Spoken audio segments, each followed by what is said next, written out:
Hey everybody. So, I recently just started reading a book. I know, it's amazing. Actually, I've only gotten as far as the introduction so far. But, it made me realize that it's been a while since I've done a reading list video. And I didn't follow up with the last one that I did, which was 3 years ago. I'll put the link in the comments, or not the comments, the description, so you guys can watch it if you want. So yeah, it is time for another riveting episode of The Next 3 to Be Read, aka TNT, TBR. So, the books that were on my list from last time were The Impossible Lives of Greta Wells by Andrew Sean Greer. And this one fell apart. This book was literally from the 70s. Actually, I think it was first published in the 60s. But I think this edition is from the 70s. I'm not sure. Anyways, it's called Future Shock, and it is from Elvin Toffler. I'm not sure what happened to the front cover, y'all. The back cover was floating around, but, yeah. And then third book on my list was Bitch by Elizabeth Wurtzel. Oh, sorry, the subtitle is In Praise of Difficult Women. So, let's start with the first one, The Impossible Lives of Greta Wells. This was absolutely my favorite out of the three. I read it in a couple of days. I actually got this at the Dollar General, and it was like the best, probably $2 that I've spent in a while. It deals with tragedy and mental illness and finding your place in the world.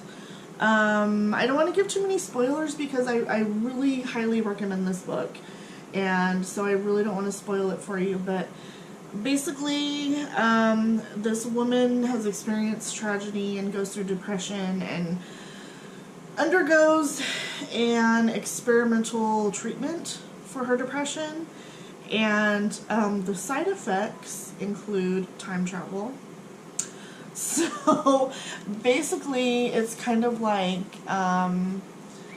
parallel universes, I guess, and it's about her finding where she truly belongs and overcoming her tragedy. And that's all I'm gonna say.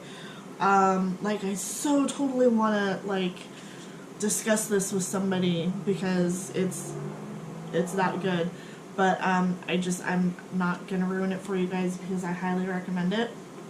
That being said, I hope I'm not hyping it up for you guys too much and you're like, oh, I have to go buy it, and then you read it and you're disappointed.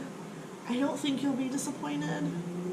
I guess it depends on what kind of books you like to read, but anyways, I have more books to talk about, so I'm going to stop talking about this one, but it's really good. Go get it. So the second book, Future Shock.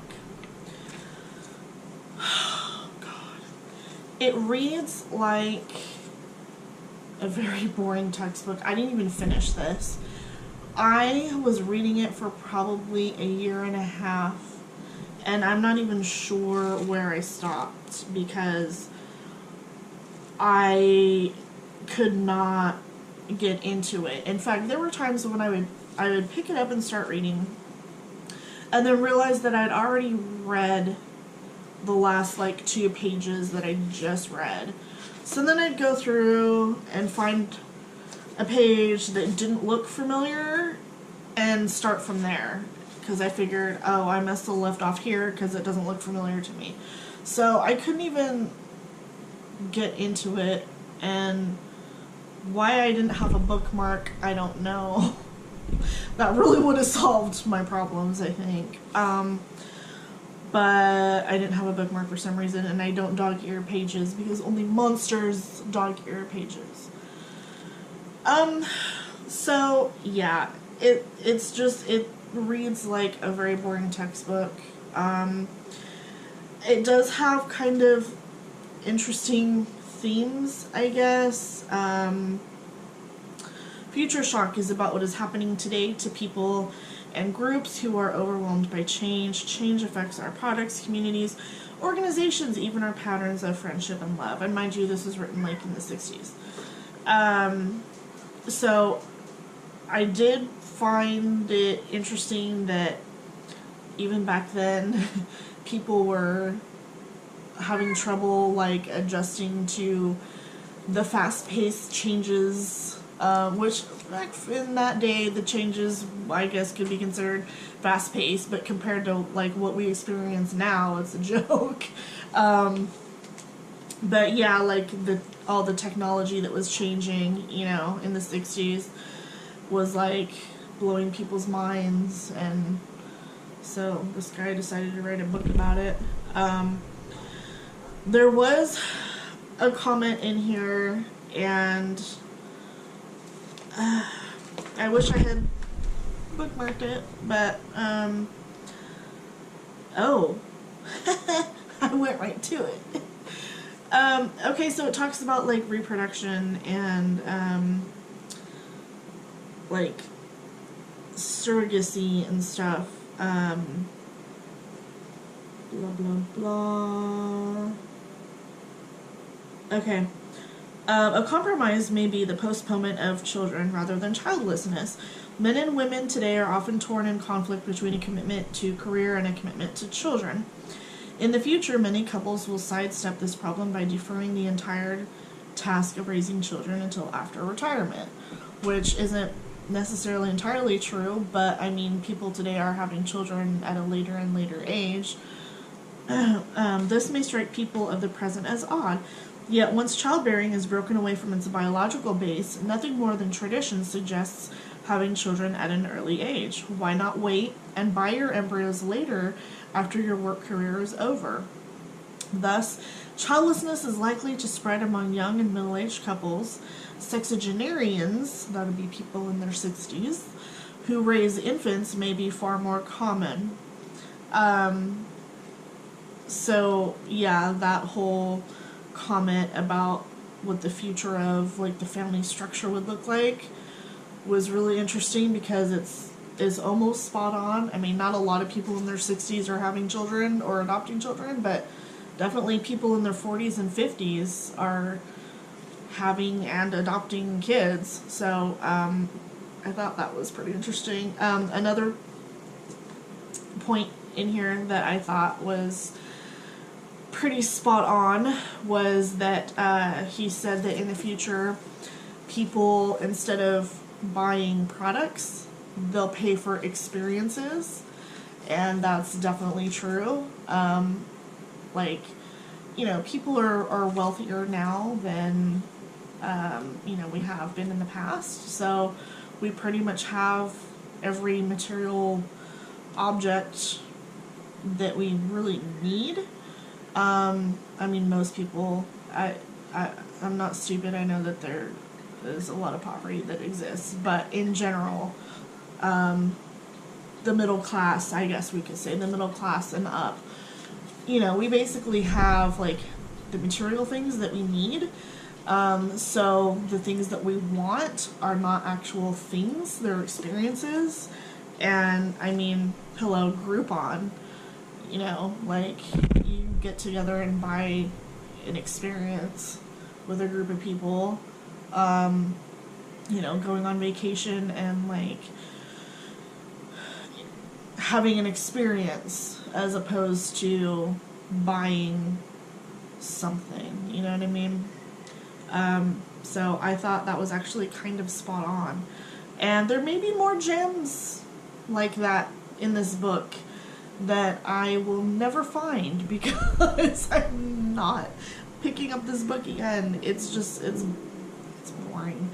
It's interesting and boring at the same time. I don't know how. I don't know why. It's, okay, I know how. Because it's boring for the most part, but like every once in a while you'll find a little gem like those that I explained to you. So it's like, oh, okay, cool. Maybe I'll keep reading for a little while longer, hoping to find some more little nuggets of awesomeness like that. And then you don't. So, and you know, it was kind of, well, it's not really funny, but odd is that while I was in the middle of reading this, the author died. I thought that was weird. I don't know. Anyways, so the third book on my reading list from 3 years ago was Bitch in Praise of Difficult Women by Elizabeth Wurtzel. I wanted to love this book so much, mostly because of the title, but also because I was just expecting it to be just this awesome, like, feminist manifesto, womanifesto, and it really wasn't. The author's writing style is like stream of consciousness, just bleh, this is what I'm thinking, so I'm gonna write it down. Just doesn't tie together, you know, a theme and like her point, like what's your point, and then supporting arguments. Like, it's just oh. And then she goes on about Samson and Delilah and other biblical characters for far too many pages. Like, far too many pages about. And then when we move on to another chapter and talk about something else, she goes back to Samson and Delilah. I'm like, okay, you just need to write a book about Samson and Delilah and call it something else, because it's misleading. You think it's gonna be just this awesome feminist thing, and it's not. And in my opinion, anyways, I don't think it really supports much of the feminist ideals that I cling to. And she makes fun of like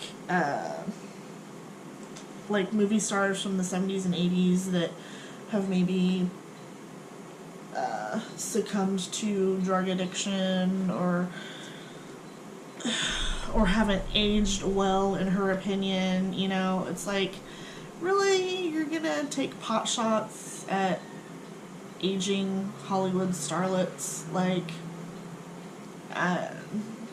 yeah. So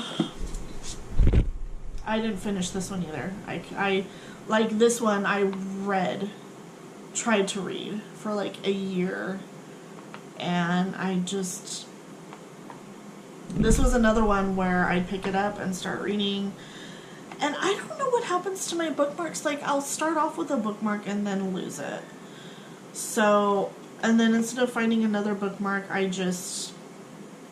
sometimes what I'll do is, like, I'll put it down like that, and then I think sometimes somebody sees a book lying around and, like, thinks he's being helpful by, you know, putting it aside. And I'm like, thanks, I just lost my spot. But anyways, yeah, I did the same thing with this one that I did with this one.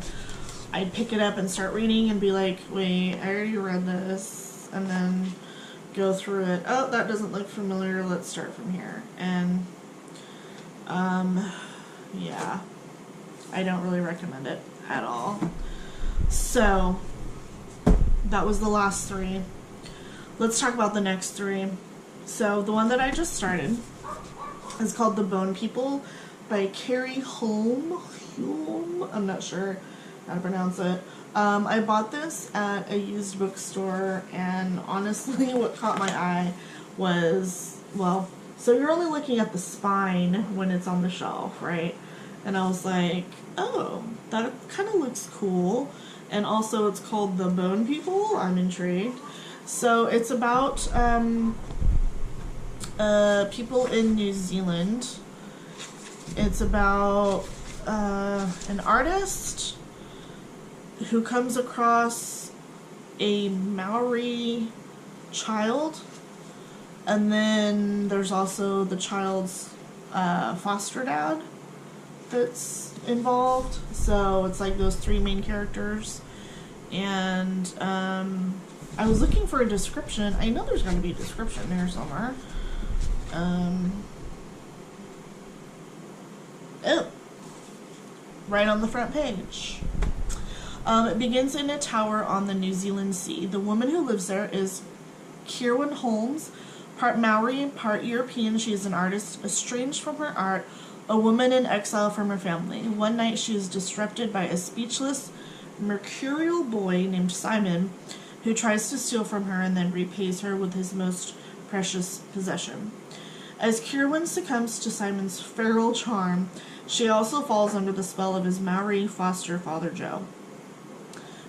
So yeah, it's about those three main characters: New Zealand, Maori, artist, child. That's what I know. So, yeah. And the second book on my reading list is Uppity Women Speak Their Minds. My friend actually gave this to me a couple years ago for my birthday. Like 2 or 3 years ago, and I still haven't read it. So, yeah. Their critics call them uppity. Today we call them unswerving. Explore history's feminine side through the outrageous, outspoken women, risk-takers and do-gooders, academics and visionaries who have influenced the world from ancient Egypt to medieval Europe to modern America. So, yeah, I'm excited. So, basically, it just, okay, it looks like just like a little encyclopedia. It's not a novel, it's just, and I didn't know that until just now. So it's just a little mini encyclopedia of women throughout history. Oh, okay, there's different chapters. So they separate them. Okay, Brains and Brass, Hooked on Passion and Power, Warriors for a Rainbow of Rights. Okay, cool. So there's 7 chapters. Okay. And this is by Vicky Leon. Okay, so the third book is called Perfume, and it is by Patrick Suskind. And so I think, yeah, I got this at a different used bookstore. This was published in, first published as Das Parfum by Diogenes Verlag in Zurich in 1985. This translation first published in Great Britain by Hamish Hamilton, 1986. Okay, so then who's Patrick Suskind? I'm confused. Is he not the author? Is he the one who translated it? I'm not sure. Anyways, so it's about 18th century Paris, and this guy who's a parfumer. He's a fragrance guy. I don't know how to say it. He's a perfumery. I don't know. Anyways, so 18th century France, perfume, and apparently murder, because the subtitle is The Story of a Murderer. So interesting. And there's boobies on the cover, so I don't know if YouTube is gonna make me take this video down. There's artful boobies on the cover. Anyways, so those are my next 3. I did also kind of sort of read within the last 3 years. It seems like the last 3 years, excuse me, like the only book that I've finished in the last 3 years was this one, and I've like half read a bunch. So these were on my TBR list, But then I also joined Emma Watson's book club. It's an online book club. And I can't remember the name of it now because I haven't been participating in it for a while. But I read The Vagina Monologues by Eva Ensler. That was a small book, so that wasn't any problem for me. So I read that like 2 years ago. So I was reading those intertwined with trying to read these too. And then another book that was on that list was Heartberries by Teresa Marie Mailot. So I finished this one. It's about a Native American woman with mental health issues and trauma in her life, in her youth. And I wanted to like it. I wanted to, because this woman is just like, it's almost like a diary kind of, and she's just pouring her heart out about her depression and her kids and stuff. So I really wanted to like it, but I think, again, her writing style just didn't really appeal to me. So I'm not going to say that I don't recommend this, because it's not a bad book. I think it's just the writing style just didn't catch me, but luckily it was short, so I was able to finish it.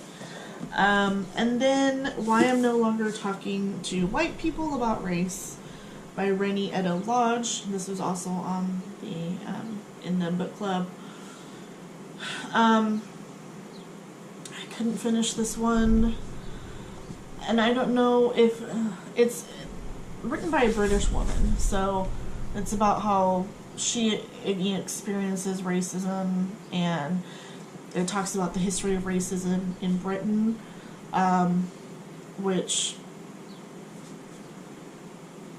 was educational for me because, you know, as an American, I'm not really, not really knowledgeable about, you know, that history of Britain. You know, you see it, you learn it and understand it from the history of what happened in America, but not necessarily what happened in other places. So, I mean, it's kind of educational, but it's just not, I hate to say that it's not interesting because, like, I'm not supposed to say that about a book about racism. I'm supposed to say, you know, everybody should read this and get woke. You know, which is true. We should all be woke about social topics such as racism, and other topics, but I just couldn't really get into it. So, anyways, I probably will not finish that one. I don't know. So, anyways, I've been rambling for a long time. These are the next 3 on my reading list. So, this is a pretty thick one. Oh, I don't know what just happened. Hopefully I can get through this one. And, yeah, anyways, so those are the next 3 on my list. Thank you for watching, if you stuck through the whole entire thing, and we'll see you next time. Bye.